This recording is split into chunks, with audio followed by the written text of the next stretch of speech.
Today, we'll be covering the National Speech and Debate Association's duo interpretation. Duo interp is about teamwork, timing, and trust. It's when two performers come together to tell a story, sometimes funny, sometimes heartbreaking, and often a little bit of both. Like in all interp events, while it can be funny and while it can be performative, the main message and the main focus of this event is advocacy. To show something that matters, something that's important, and to share its message to your judges. So duo interpretation is pretty much like an HI or a DI, except there are two performers. You're not allowed to touch each other, you're not allowed to look at each other, but you can touch each other and look at each other during your intro. That's the only time you can do that. So this, although this kind of does seem a little limiting, in fact, it's actually not.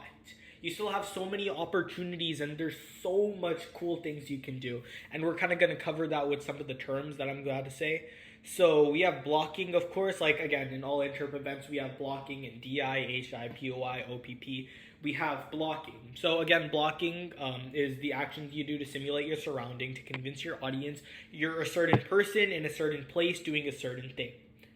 And here's something new that we haven't covered in previous videos before. I think we mentioned it in the first video, Intro to Interp Events, but this is something new. This is called a weave. A human being has been created out of ink, paper, and the imagination. A weave is a method for involving creative blocking to illustrate or to set up a scene. Weaves have become more prevalent starting 2023. It's kind of continuously started happening over and over and over again, which isn't like a bad thing. It's just it's a new kind of situation, a new kind of norm for duo. So that's why we're kind of here to include it, a weave. For this kind of thing, I'd say you need to continuously watch duos with like weaves. Like I think the duos from 2025, specifically first, second, and fourth, had a lot of weaves involved. And then year before that, in 2024, first place had a weave, second place had a weave, third place had a weave, fourth place had a weave, fifth place had a weave, I think. Sixth might be the only one that didn't have a weave. 2024 finals is one really good year for finals that you should watch if you're trying to learn a little bit more about weaves. In the future, if needed, we'll have like a little bit of a future video for advanced interpretation skills, and in that we'll kind of be reviewing final round videos and reviewing videos online, kind of noting down like what do you need to do that resembles this kind of national finalist, like what actions, what blocking, what voices, what kind of things can you do to be on that final stage as well, or at least have a good chance of doing that. Scripts for duo. So again, like as I say with most events, DI, HI, anything can really be like a duo. I guess it's just you have to be very creative and have to be very open to what kind of you're going for. Of course, like let's start with the format. The format is pretty much the exact same thing for everything else. Teaser, intro, exposition, inciting incident, rising action, climax, falling action.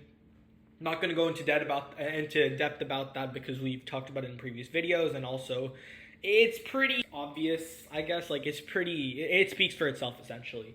As for selecting pieces, so for the most part, it's slightly different from DI. I mean, you can have some DI scripts be a duo, but that's very rare, and that means you probably cut out like a second character in the DI to make room for yourself, I guess, and you should add that kind of back if you're doing duo. But otherwise, for duo interpretation, your scripts are mainly going to be like kind of scripts that you can use for HI as well. Like, of course, these are the four main places I showed the scripts are Play Scripts, JD Drama Publishing, Brookpub, and of course Don's Lightus. Again, don't use Don's Lightus all the time because again, once you start getting into higher positions, you're going to be kind of looked down upon by coaches once you use these kind of scripts. So again, I think with duo interpretation, I'd say it's more movies. I think there are more duo interpretations that are often like movies or some really, really good plays, like some high school plays. For example,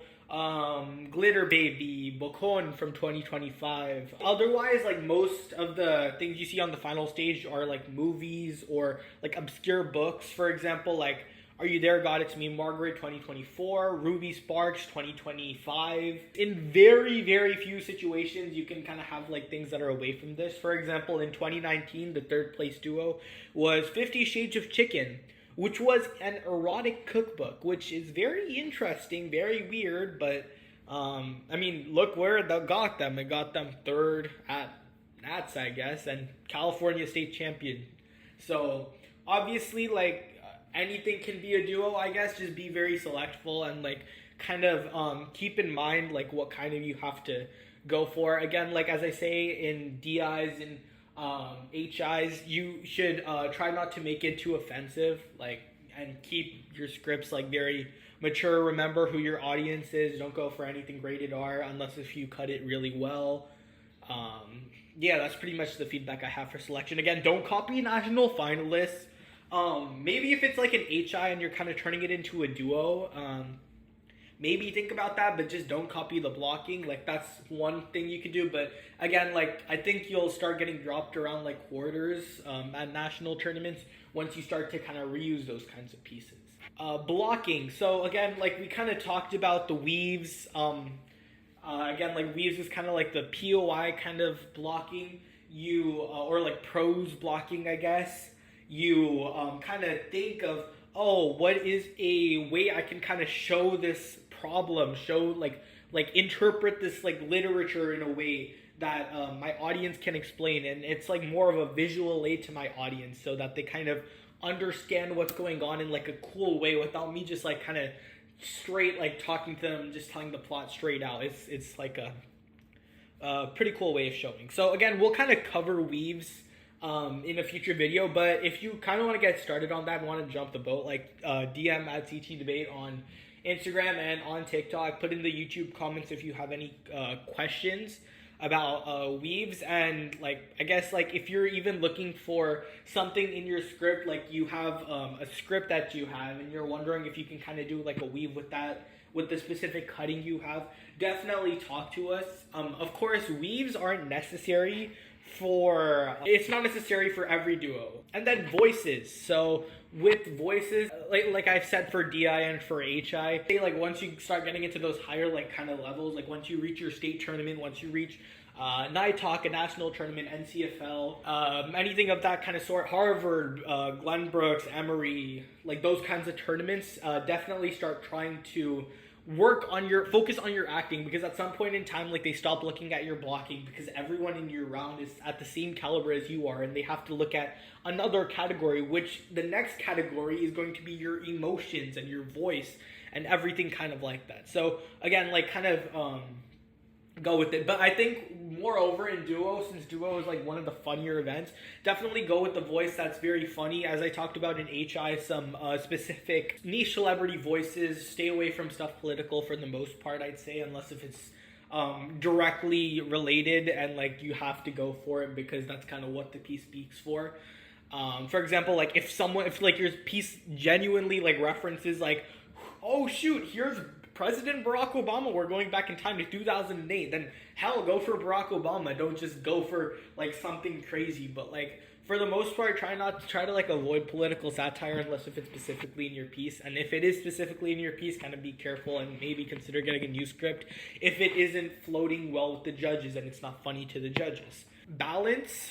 This relates a little less to the blocking, more kind of with your partner. Just kind of understand how you two are as actors, right? And then based off of that, like assign specific like blocking and specific thing to like things to your partner and to yourself. Like acknowledge that your partner might not be able to do everything you're doing and you're not able to do everything your partner is doing. But at the same time, you should have a good balance in the amount of blocking and the amount of characters one person has to portray. For example, what I'm saying is that you have like one main character, but you can't have the second person be four characters while you're the same character the whole time. This is a problem that I personally faced in my freshman year, my partner did maybe 5 characters and I only played 1 character. And we did well up to a final round where they started saying, hey, I think the girl is doing a lot more than you are. So you have to balance these characters out. And then in my sophomore year, I did improve on that. Me and my partner did improve on that, and we ended up doing well. Anyways, so for sound effects, again, like I said, for humorous interpretation, sound effects are very important. DI a little less important. POI for sure. But duo interpretation, I think, is where the sound effects matter the most, especially during the weaves and everything. Like if you can do a specific kind of noise, like for example, there was this guy in 2024 who got 3rd in duo. He did a train whistle that was extremely uncanny. It was very good, right? So if you can kind of keep doing things like that, like I keep it like related to your piece, I guess, for sure, right? But if you can have like get those sound effects out that like relate to your piece that are very difficult to do, like, right, go for it. So transitions, so honestly, a lot of people think of transitions as the same as weaves, but I think they're a little different, I guess. So transitions, for duo interpretation, like I've said for HI and for DI, like, shoot, your transitions don't need to be that unique. In duo interpretation, I think that matters more than ever. All of your transitions need to be something specific. Like, they can't just be like they can't be a pop. They can't be just a melt. They have to be something unique, right? Something related to your piece. Example, some people use their transitions with like sound effects, right? Like look at Ruby Sparks from 2025 National Final Bowl winner, 4th place. They had a little sound with their typewriter, like a... It's like their typewriter that's typing, right? And that's pretty cool. It looks pretty cool. It's pretty visually pleasing. For example, 1st place in 2025 this year, their transition was they both turned into a tree. They like stretched their arms out a little bit so they kind of look like branches, and it looked pretty cool. That's their transition, right? Some people sing as a transition. The duo that's on screen right now, the 2 girls who are down, Layman and Layman, 2024.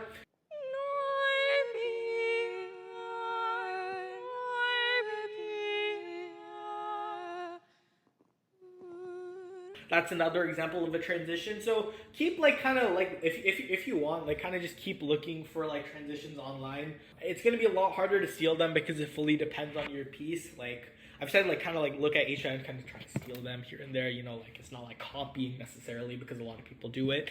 But I think for duo interpretation, you need more of your self-thinking. This is something you kind of have to keep thinking. And I don't think I've had a single duo where a transition hasn't like been related to the piece. It always has to be related to the piece for the most part.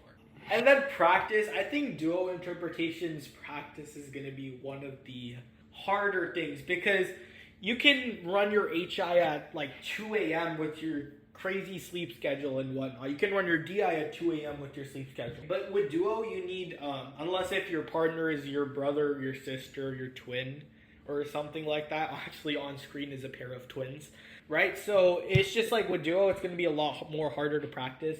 And definitely make sure to find a partner with the same amount of commitment in the activity as you.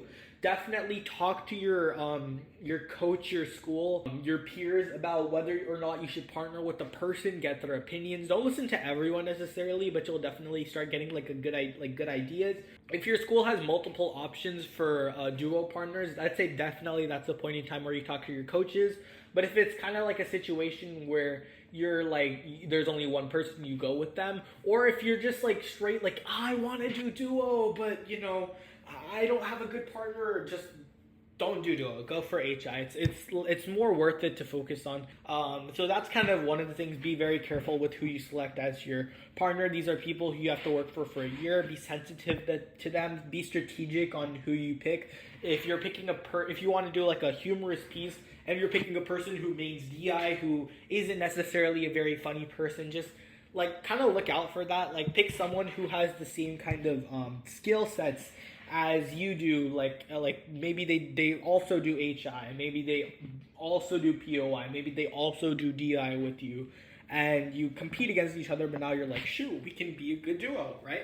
Go for that. Duo is very worth it. Duo is one of the most fun events. Not just like while you're practicing and you're kind of like laughing at like some dumb blocking idea, but in round, like people like laugh at you. Like people are like even if you're like not the greatest, if you have like something funny, people will laugh, right? And it just gives you that confidence. That confidence is never something I personally was able to get in HI, like through my freshman year at least. Like it's, for most people it's like kind of not their main event, so they're a little less stressed about doing it, so they actually laugh, they actually like let loose a little bit, like be like, shoot, this guy was actually funny. And then for actual practice, now this is kind of less like choosing your partner, like doing duo, all that, right? Definitely work piece by piece, like I've said for DI, HI for sure, like very much portion your time out. Maybe you can have one day for memorization, you can have the next day for blocking of scene 1 and 2, next day scene 3 and 4, right? Keep going like that, and then your intro will be like kind of last. Just kind of work your way through it. Also keep things fresh. Like if you're noticing something, like I've said this with HI and DI for sure, if you're noticing something just doesn't hit the same anymore, just kind of know you can swap it up a bit. And with duo, I'd say it's one of the things where you have so many more options, right? So if you just cut something out, it's like not the end of the world. You have more opportunity to keep things fresh in duo. Also, that also inhibits not over practicing. Your partner will get mad at you, and you'll get mad at your partner if you keep over practicing. Duo is supposed to be fun. Don't think about it too much like that, right? Raw emotion. This is kind of something I'd said for DI, for DI, I guess. Your first, second tournament, you might not feel like that raw emotion is like in you, but once you go keep on going to those tournaments, or for that matter, for me actually, like my first round of duo ever in freshman year, I was like, I'm not feeling it, right? Next round, snap, I was in. Keep your mind open and don't like overthink it, and that raw emotion will come naturally.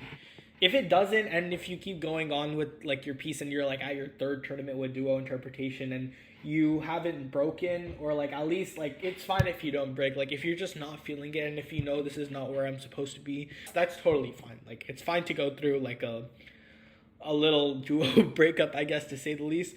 Just double check with your partner and make sure you're not letting them down. Double check with your coach so it's not too bad. And then of course get in front of people. As I've said this for DI and for HI, but I think for duo it matters the most. People are gonna see how like in sync you are, because being in sync and being clean is the most important thing for duo. Even if you guys have some crazy blocking, if it's not synchronized properly, you're cooked. Not all the time, but like for the most part, that's kind of what you have to go for. So when you get in front of people, they start like they're very like picky. It's like watching a movie with bad actors. You're like, shoot, what is this guy doing, right? That's literally what's happening if you perform in front of someone. They'll be like, shoot, bro, you could do this, and you, person B, you can do this, and you'll be 10 times better. And trust me, that always works for myself. And this isn't just coaches. This is friends. I think parents makes more sense for duo. I know like you might be a little iffy if you want to go for, like want to perform for your parents and say DI or HI, but I think duo is something you should be very open to like sharing with your parents, because it's a fun event, right? So record yourself. I know this might be harder, especially since you have less time to practice with your partner. Like whenever you get the chance, just record yourself. Like you don't need to record it like just for the sake of recording. Just like literally put your iPad, just keep it there, right? And record. Shoot, you don't even need to practice to that. But like once you like you see yourself like not only making mistakes, but you also kind of like you look back at the recording, you realize, oh shoot, this is a blocking idea that I had, but I kind of forgot about it when I kept talking, right? So then it's just a way that you'll come to get better, right? And then learning. So I listed a bunch of duos over here. I think if we're gonna talk about, I think since I talked about weaves before, and you guys might be a little like, what are weaves, right? Like I think I'm gonna like kind of point out which duos have weaves. Ruby Sparks, Bacon, Are You There, God, It's Me, Margaret, We Rose from the Rails, 50 Shades of Chicken, Pfeiffer's People, and 40-Year-Old Version are the duos that have a lot of weaving, or like a decent amount of weaving throughout the piece. Are You There, God, It's Me, Margaret, their weaves are kind of like at the beginning and like towards, they're kind of their transition. Hello, girls! Today we're going to learn a little bit more about your changing bodies. but I definitely count it as weave over transition. I know I kind of talked about that. I think all of these duos are like the top 10 right here are the most like elite duos, at least in my opinion. They're like some of my favorite, right? I think I've mentioned before for like maybe more HI over DI that you should go back and kind of like watch old ones, but I think for duo it's the one exception other than DI. I guess duo and DI are like the two exceptions of you should go back like to 2005, right?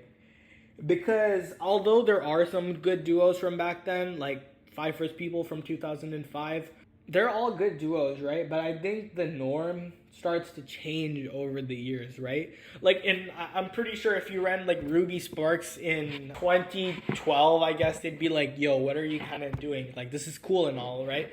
But, and then vice versa, if you took the duo from 2012 and put it in Nationals 2025, shoot, it might not make national finals. It might make like, it might have to drop, it might drop prelims, it might drop octos or something like that, right? So don't go too far in the years when you're kind of like looking for a duo to kind of reference, right? I'd say stay more current. At the very maximum, I think the last year duo you should watch, other than the very few exceptions, are you should start at 2018 and you should end at 2025. Like keep it current, I guess.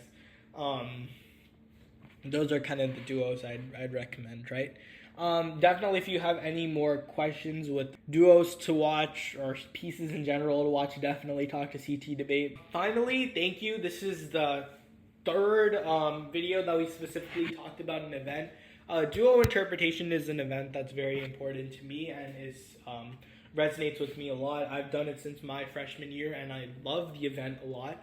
Of course, it might give you a headache a little here and there, but just remember, it's really good. Like, I think I never thought about duo like that until I literally had someone like walk up to me on a tournament I didn't even break at, say, hey, your piece was really, really funny. And like they offered me like a whole box of pizza. I'm like, damn, bro, like I didn't break, but thanks, I guess, right?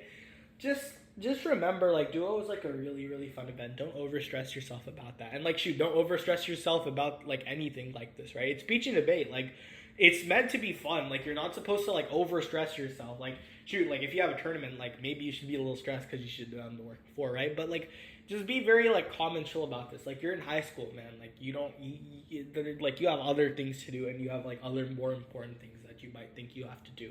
Like, kind of keep it going. Right, so again, like I think for like I've kind of talked about this in previous times. Like, just definitely look in the summer. I know, like for me at least, I have like 2 weeks of school left. Like, damn, but definitely keep looking over the summer for like a potential script that you might want to do with your partner. Keep a potential partner you might want to do a specific piece with, right? And plus, you might not even just be looking for yourself. You can look for other teammates who are open to looking for a duo, right? So, kind of remember that summer, like I know summer is like gonna come to an end. Just remember, like, do as much work as you can. Like, no, right? You don't want to regret like not being ready enough for your tournament, and you might miss out on like your first bid, and like this is one of your only bid tournaments you might go to, and it might be the easiest. Just stay focused, right? And don't overthink it, but don't like underestimate duo interpretation as an event. Go for it. Remember, like, the more like you kind of invest into this activity in general, this is what you get back. So I think I've gone a little bit over time with the video, but thank you for watching for sure. Make sure to DM any questions to @CTDebate on Instagram and on TikTok. Put any questions you have in the YouTube comment, visit our website, do all of that. And thank you for watching.